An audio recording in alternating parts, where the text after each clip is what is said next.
My husband is mowing right now because he's going to spray the, the tick, for the tick. Tick, tick, tick, tick. Because the tick is around anywhere right now. I don't know. It's like a scam. So, that's why he's going to, even though it's not that really sunny,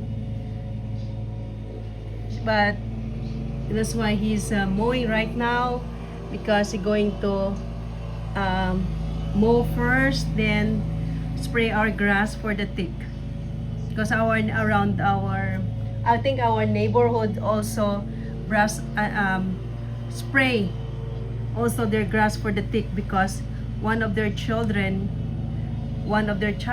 got a tick, also a Lyme disease. So be careful, everyone. I think there is a spray for the tick of that.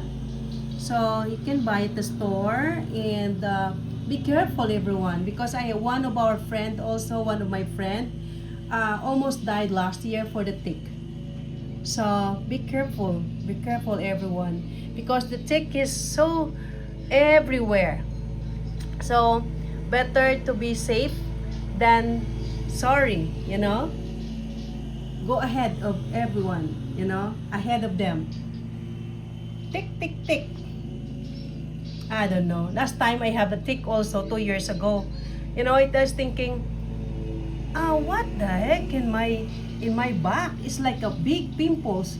Oh my gosh, better. Oh my gosh, I have a goosebump because I remember that day. Oh my goodness sake. But so later I will show you also that my husband how to spray the tick. But it's the most important. First is to cut the grass, then spray the tick. Okay?